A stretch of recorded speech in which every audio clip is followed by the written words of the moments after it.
రాష్ట్రానికి వస్తున్న వివిధ కంపెనీలపై వైసీపీ నాయకులు దుష్ప్రచారం చేయడం తగదని కాకినాడ రూరల్ ఎమ్మెల్యే పంతం నానాజీ హెచ్చరించారు.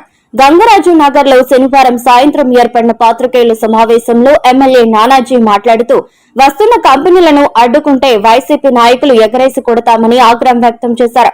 ఇప్పటికైనా వైసీపీ దుష్ప్రచారాన్ని నిలుపుదల చేయాలని అన్నారు. రాష్ట్రానికి వచ్చే కంపెనీల ద్వారా అభివృద్ధి జరుగుతుందని నానాజీ ఆశాభావం వ్యక్తం చేశారు. ఈ కారణంగానే జగన్ తో పాటు వైసీపీ నాయకులు కంపెనీలు రాకుండా అడ్డుకుంటున్నాయని ఆరోపించారు.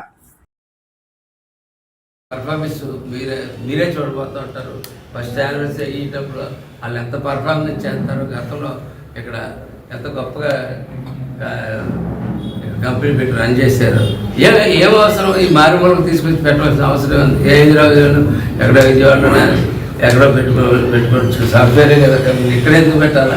ఎందుకంటే తను చదువుకున్న చోట, తను తిరిగిన చోట పెట్టాలని, తను తిరిగిన రాష్ట్రంలో పెట్టాలని ఇక్కడ విశాఖపట్నం ఇంటి పెడతా ఉంటే మనుషులను దయచేసి అటువంటి వ్యక్తుల్ని అల్లరి చేయొద్దని చెప్పి నేను కోరుతా ఉన్నాను. ఒకవేళ మీరు కుట్రపూరితంగా అల్లరి చేస్తే బట్టి తిప్పి కొడతాం, ఎగరేసి కొడతాం అని చెప్పి తెలియజేస్తూ సెలవు.